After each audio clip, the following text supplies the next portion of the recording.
Everything about Rolex carries a sign of an exceptional human being. Hans Wilsdorf is a pioneer and forward-thinking founder and a person who expresses the philosophy of the superiority of permanence and continuity and is unique for the Rolex brand.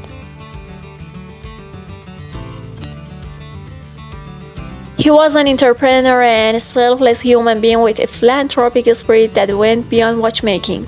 Hans Wilsdorf was born in Bavaria in 1881, in the period when watches were attached to people's clothes or carried in people's pockets, whereas watches were considered women's jewelry.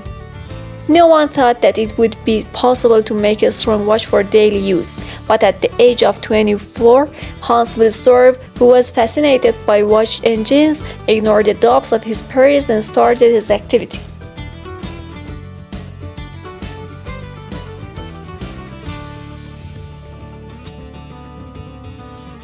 He tried his best to make a wristwatch suitable for the lifestyle of the 20th century.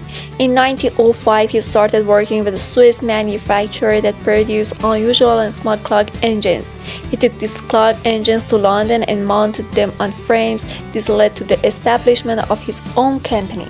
After a long search, he later explained how he came up with the name of his brand.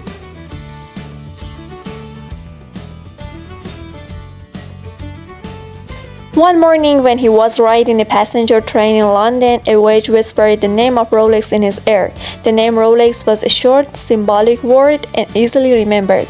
In 1910, he received his first certificate of chronometric accuracy, which was the first time for a manufacturer to be awarded by the official watch rating center in Bern, Switzerland. A wristwatch was given.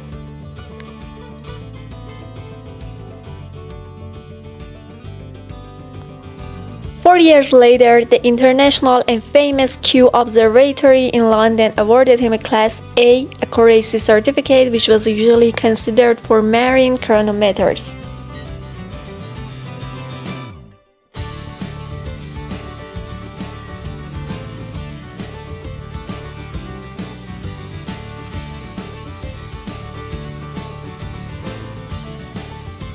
In 1919, this company started its permanent activities in Geneva, Switzerland.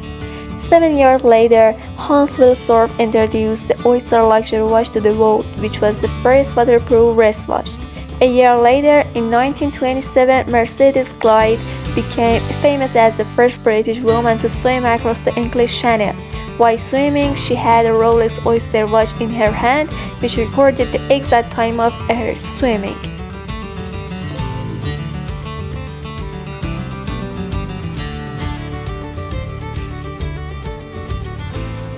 Becoming the witness and proof of the first Hans Wilsdorf brand, she forged a path that was followed by hundreds of distinguished sportsmen and women, researchers and artists, all of whom proudly displayed the hallmark of a Rolex watch.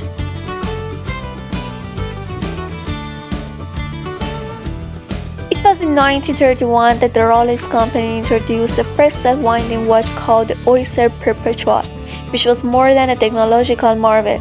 This was the exact description of the spirit of immortality that always drives this company forward and seeks its constant improvement through human potential and talent, always pushing the boundaries.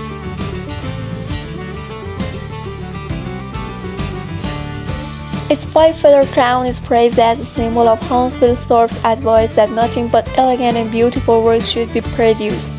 He insisted that every new watch should be a symbol and promoter of quality. According to Hans Wilsdorf, what has been achieved in the past serves to strengthen my faith and belief in the future.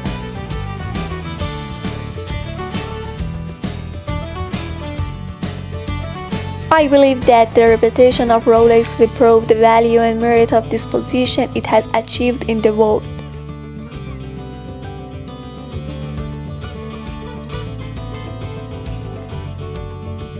The remarkable legacy of Hans Wilsdorf, amount of deep idealism, has ensured that Rolex acts as an eternal force by supporting those who strive to make the world a better place. He left an unshakable sense of continuity and immortality, a philosophy that affects every timer to last forever. His soul is always alive, he is immortal and eternal.